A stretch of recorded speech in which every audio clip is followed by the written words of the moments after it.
पूर्व मुख्यमंत्री और कांग्रेस नेता हरीश रावत ने मुस्लिम यूनिवर्सिटी को लेकर एक बार फिर बीजेपी पर तीखा हमला बोला है। उन्होंने देहरादून के धौलास क्षेत्र में जमीन विवाद को लेकर भाजपा की पुरानी रणनीतिक से जोड़ते हुए कहा कि यहां मुस्लिम यूनिवर्सिटी की बात की जा रही है, वहां प्लॉट खरीदने वाले ज्यादातर लोग हिंदू ही हैं। रावत ने कहा कि देहरादून में जिस जगह की बात की जा रही है वहां प्लॉट खरीदने वाले सभी या अधिकांश लोग हिंदू हैं। कुछ शिक्षक और पूर्व सैनिक भी शामिल हैं। उन्होंने भाजपा को व्यंग्यात्मक सलाह देते हुए कहा कि भाजपा वालों को सलाह देना चाहूंगा कि उनके मुख्यमंत्री से लेकर केंद्रीय मंत्री और सभी नेताओं को मुस्लिम यूनिवर्सिटी का ताबीज बनाकर अपने गले में डाल लेना चाहिए। इस ताबीज के बल पर ही 2022 में भाजपा सत्ता में आई थी और 2027 में भी अब ताबीजाए नमो कहकर जीत हासिल करेंगे। कानून व्यवस्था पर सवाल पर पूर्व मुख्यमंत्री ने राज्य की बिगड़ती कानून व्यवस्था पर भी गंभीर टिप्पणी की है। उन्होंने कहा कि राजधानी देहरादून में लगातार अपराध बढ़ रहे हैं और आए दिन हत्याएं हो रही हैं। प्रदेश में कानून व्यवस्था पूरी तरह से खत्म हो गई है। पुलिस कानून व्यवस्था को छोड़कर दूसरे कामों में लगी हुई है। पूर्व मुख्यमंत्री का यह बयान ऐसे समय आया है जब धौलास में पुरानी जमीन को लेकर बीजेपी और कांग्रेस के बीच तीखी बयानबाजी चल रही है। बीजेपी इसे मुस्लिम यूनिवर्सिटी और डेमोग्राफिक चेंज से जोड़ रही है, जबकि कांग्रेस इसे पुराना मामला बताकर बीजेपी पर पलटवार कर रही है। और कई सालों तक सत्ता में रहने के बावजूद उन्होंने कोई कार्रवाई क्यों नहीं की। कानून व्यवस्था की स्थिति पूरी तरीके से चरमरा गई और नशे के व्यापारियों को प्रश्रय दे रहे हैं, अवैध खनन को प्रश्रय दे रहे हैं, शराब की बिक्री करवाई जा रही है और जो गैंगस्टर्स हैं अब वो ऑपरेट करने लग गए हैं। तो बड़ा चिंताजनक सिनेरियो है कानून व्यवस्था का।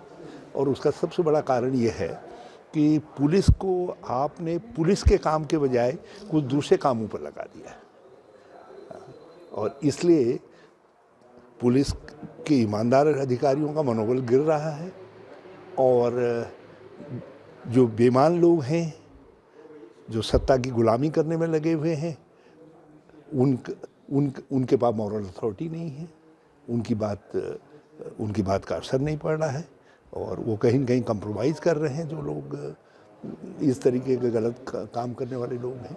और अब आज ही जो देहरादून में मर्डर हुआ है दिन दहाड़, इस तरीके के मर्डर सरेआम घरों में घुस करके लोग मार दे रहे हैं। गुंजन लड़की जो एक वर्किंग गर्ल थी, काम करती थी, अपने परिवार का पालन करती थी, किस तरीके से सरे बाजार हत्या की गई, चापट से उसका कितनी निर्ममता से उसको काटा गया।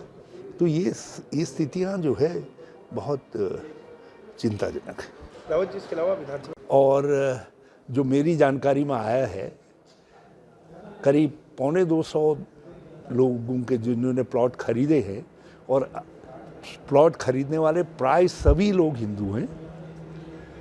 हिंदुओं में भी जो है पूर्व सैनिक भी हैं, शिक्षकगण हैं और कई लोग जो है पर्वतीय जनपदों के भी हैं। केवल कभी किसी मुसलमान ने खरीदी तो उसके नाम पर जो है, असल में भाजपा को तो मैंने एक सुझाव दिया है अपने फेसबुक में।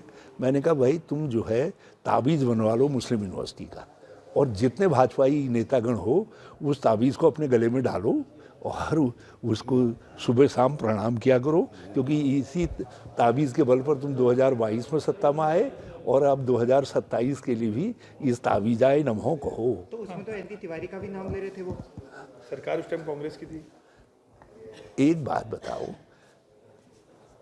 उस समय के जो नियम कानून होंगे उसी के अनुसार तो दिया होगा, किसी ने कोई दिया हो मुझे नहीं मालूम है क्या है करके।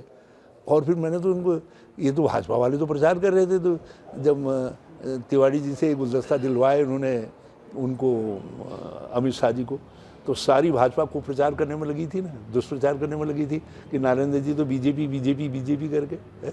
तो उस वक्त पूछ लेते ना उनसे कि भाई साहब ये ज़मीन जो है कौन सी है, क्या है करके पूछ लेते। ये भाजपा का दुष्प्रचार है। हाँ, ये सब झूठ बोलते हैं। इनके पास जनता के सवालों का जवाब नहीं है। लोग बेरोजगारी की बात पूछ रहे हैं, जो बढ़ता हुआ पलायन है उस पर लोग सवाल कर रहे हैं। ये पहाड़ों में बाघ, गुलदार और भालू, सूअर लोगों को मार रहे हैं। मैदान में हाथी और डंपर, ये जो डंपर हैं खनन वाले, ये कुचल रहे हैं लोगों को। जो है कोई दिन खाली नहीं है जिस दिन कोई न कोई मौत डंपर से कुचलने से नहीं हो रही है। और गुलदार कहीं न कहीं हमला नहीं कर रहा है या भालू नहीं कर रहा है। ऐसा एक अजीब सी स्थिति राज्य के अंदर बनी है। खड्डे, सड़कों में सब खड्डे ही खड्डे हैं, कहीं कुछ है ही नहीं। भ्रष्टाचार, भाजपा ने शिष्टाचार बना दिया है, शिष्टाचार बना करके रख दिया है। महंगाई की हालत ये हो गई है कि अब लोग बिल्कुल ची बोल जा रहे हैं। हाल में एक समाचार छपा कि बिजली की दरें फिर बढ़ेंगी, तो मुझको इतने लोगों ने टेलीफोन कर दिया कि साहब कुछ तो डालिए अपने फेसबुक में, कुछ तो इसका विरोध करिए, कुछ तो विरोध करिए। लोगों के सब्र का बांध टूट गया है, इतनी महंगाई बढ़ गई है। कानून व्यवस्था की स्थिति राज्य के अंदर बिल्कुल चरमरा गई है। तो इसलिए इन सवालों से बचने के लिए मुसलमान कहने में ही भाजपा लगी है।